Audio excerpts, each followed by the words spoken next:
welcome back to Color Our World Blackened. This is special episode 7.5 featuring our friend Albert Keller in Farmington, Missouri.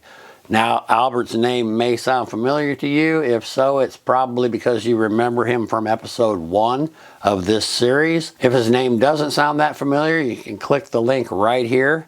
And that episode, the first episode of Color Our World Blackened, will explain to you who Albert is. This episode is designed to explain to you the incredible gift that my friend Albert gave me. I'm going to show it to you and then I'm going to tell you a little bit about it. But first things first, the thumbnail photo for this episode is not an audition to try to land Albert a gig with Playgirl magazine. Albert is shirtless in the photo because he's in the final stage of COPD, and he remains shirtless most of the time because it's much less restricting. It makes it easier for him to breathe. I'd like to be very clear on this. I'm not mentioning this, and I'm not making this episode to garner any level of sympathy for Albert. He doesn't need that. He doesn't want that. I don't need that for him, and I don't want that for him. I just need to give you a little backstory so you can understand how we got to this point. So a little over a month ago, right before Denise and I left for the Nashville weekend, I got a phone call from Albert. He told me we needed to have a talk. A shot of fear ran through me instantly, and I responded with something that most people would probably consider inappropriate. I paused for a minute and I said, "Uh-oh, they ain't digging a hole, are they?" He laughed and said, No, I feel good, but I do have something I want you to do." I said, "What's up? What do you need?" And he told me he knew I was going to be going to Nashville, and then the following week I was going to go to Maryland and Charlotte. So he said, "When you get back, I want you to come down and see me. I've been thinking about this for a long time, and I want you to take all of my Metallica records with you and put them with yours to be used in your Color Our World Blackened series. I don't want anything for them. I just want them to put them with your records and send them out into the world with your stuff. You know how much I love your channel, and you know how much I love this series, and I couldn't imagine a better place for my records to end up. I could let them sit over there on the shelf and write you a note and have someone give them to you someday, but I'd much rather watch what you'll do with them. I want to be a part of this." I'll be honest, I was caught a little off guard in the moment, but there's no part about me that was surprised with Albert's idea. And with zero hesitation, I said, "Well, that's what we're going to do." I've got goosebumps right now, and that happens every time I've thought about it since this phone call. It's amazing, but it doesn't surprise me. I told him in that moment, "Hey, man, I'll come down right now if you need me to." He said, No, go to the shows. Go do your thing. Have a good time. When you get back, give me a call." That's exactly what I did. Denise and I went to Nashville. We had a great weekend. 2 awesome shows with MetFam. We got to see the movie. That was an interesting little thing to be a part of. I ran Denise home, and then I met Michelle at my house. We loaded up. We did the Landover show, the Charlotte show. We had a good week. Again, lots of hanging out with MetFam. We had a great little 2-show trip, and we were back the following Sunday. As promised, I called Albert as soon as I got home, and I told him I'd come down and see him Saturday. When I arrived, it was just like every other visit over the past 4 decades. We start off by getting caught up on, how's everybody doing, families on either side. Do a little catching up that way, and it didn't take long, and he was listening intently as I gave him the rundown, play-by-play rundown of the previous 3 weeks out there on the Met scene.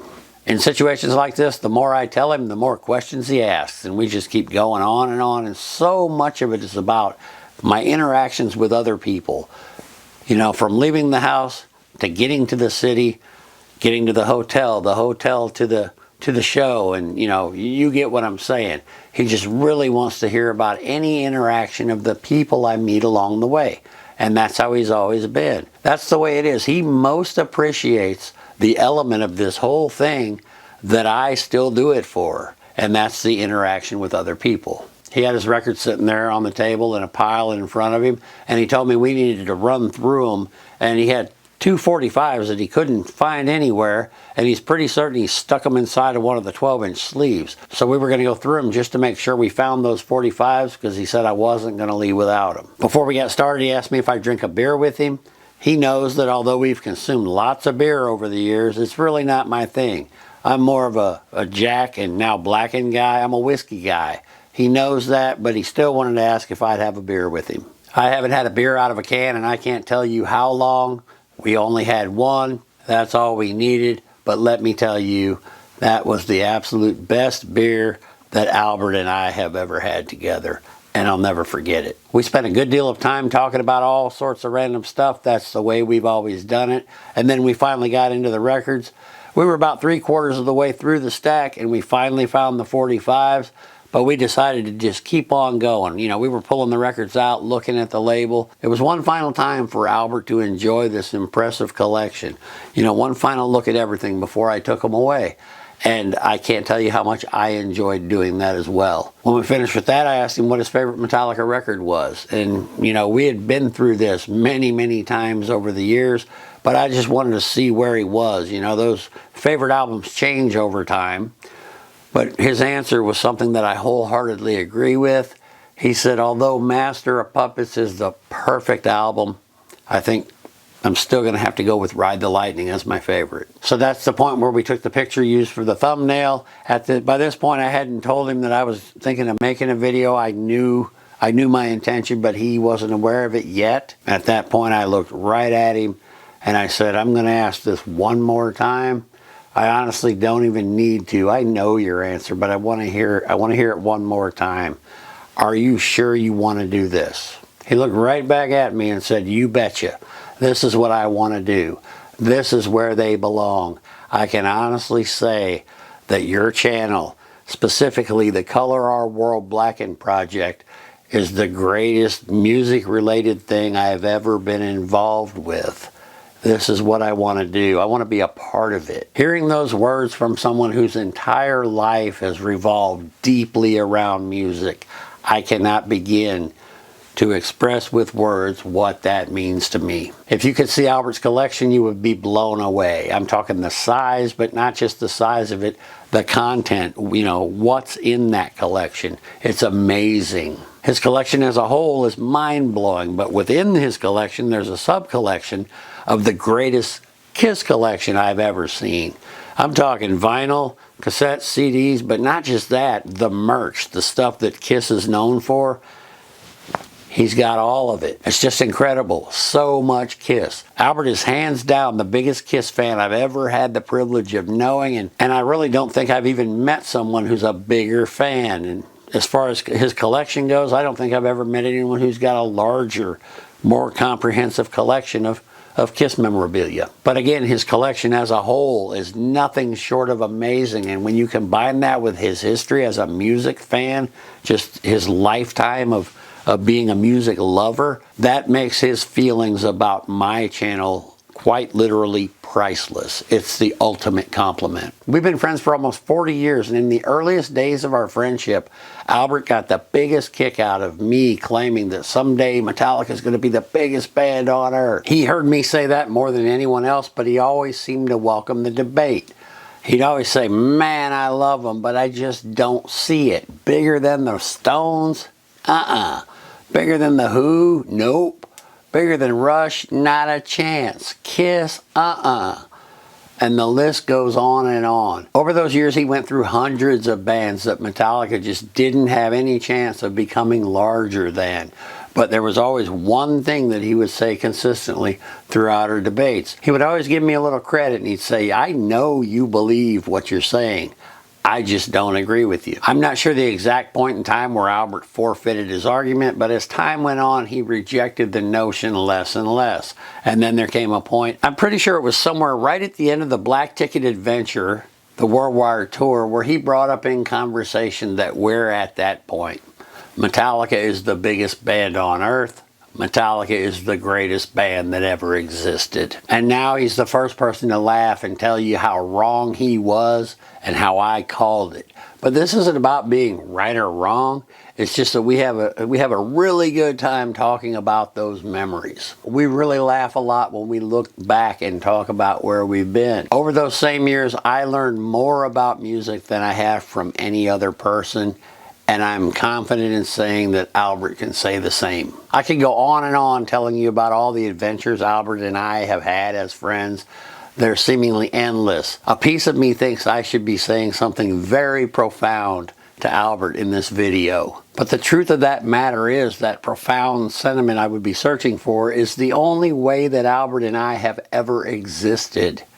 We've never had any pending BS. We've never had any drama, nothing to work through, nothing to get over. There never has been, and that's the key to one of the greatest friendships I've had in my entire life. And as music-related friendship goes, Albert Keller is the man. Albert, my friend, my life would have been drastically different had you not been in it, and I'm so thankful that's not the case. We did that shit. You know where we've been, and we're not finished. Not yet. We've still got some world shaking to do, old boy. I want to say thank you for your tremendous gift, but not just the gift of your Metallica collection, for the gift of your presence in my life. In friendships such as this, the gift of one's presence over time affords another an arena to be who they truly are at all costs. True friends give you the gift of self. They give you who you are by allowing you to be just that. And I think that's about all I need to say about that right now. I'm sorry I got off on that little tangent. Now, where were we? The albums. We finished looking through the albums. Albert assured me that we were doing exactly as he wished. It was at this point that he said, there's one small condition, if I may ask. There are 3 people that he would really like one of his records to do a trade with. He knows so many people that I've talked about over the years. In many cases, he feels like he knows them personally, although he's never met them. He's paid closer attention to the details of my adventures than anyone I know. And it's on such a level that it's almost as if he's been there with me every step of the way. He has mad respect for more members of MetFam than I can rattle off here, but for specific reasons that I'll address in each episode, if the 3 agree to do episodes, if they're interested, I'll tell you the reason Albert has called them out by name. But the 3 people are Tracy Burton, Alan Peters, and Dustin Stroll. He would really like to see a trade using his records with each one of those, and the rest is left up to me. I'll use the others as opportunity unfolds, but for now, the 3 of you, I know you're watching, be looking for a message from me. We'll get to all that really soon, but before we sign off on this episode, I've got a couple people that would like to send Albert a personal message. Hey everybody, I'm Kevin, Mike's brother, and I just coming through to say hello, and I just wanted to say something to Albert. Mike was telling me about how Albert gave him his whole Metallica collection, and I think that's pretty cool. I think that's really, really cool. So I can't wait to see what Mike does with the rest of these albums through these next episodes. And I just want to say, hey, Albert, and take it easy and rock on. Hi, Albert. Hope you're having a good day. Just wanted you to know that I've been praying for you, and I'm going to continue to pray for you, because you've always been such a special friend in this house. Alrighty, so that was my brother Kevin. He was a little nervous about getting on tape, but he said, hey, it's Albert. He really thinks the idea is super cool. And as you saw, Albert, he wanted to send you a hey and tell you how cool the idea was. And the other guest, as many of you know from having seen pictures of her on Facebook or wherever, and for those of you who don't know, it'd be easy enough to figure out, that was my mom. Good job, Kevin. I know you were a little nervous, but you did great. I'm sure Albert appreciates the message. I want to say this about my mom. Having 3 sons, me, Kevin, and her other brother, Jeff, she's gotten to know a lot of our friends over the years. It amazes me how she can remember them all, but to this day, she really does. Albert, I just want to tell you something I think you already know. You've always been one of my mom's favorites. She's always smiling really big when she asks me what you've been up to or when your name comes up randomly. I know I spit out a lot of information here, and I hope I didn't stray too far from delivering the message in linear fashion, but I think it's pretty easy to understand. My great friend Albert has gifted me his entire Metallica vinyl collection to be used in my project. It's my pleasure and my honor to include them to help color our world blackened. I'm not exactly sure in this very moment where the next trade's going to take us, but I promise you, I'll let you know as soon as I know. I just want to say again, Albert, thank you for everything. Say hey to Miss Charlotte and let her know that I'm going to be coming to see you guys very soon. And as always, I'd like to say thank you for watching. Thank you for being a part of this. If you like what we have going on here, I'd appreciate it greatly if you consider subscribing to the channel. Give us a like, a dislike, whatever the case may be. Leave us a comment. Let us know how we're doing. If you know Albert or know of Albert, Send him some positive energy in the comments below. I'm sure he'd appreciate it greatly. He's the biggest fan this channel has. As I said, I'm not quite sure of the who and the where in the next episode, but whoever it is, wherever it is, we'll see you there. Until then, rock on. Blackened! Blackened!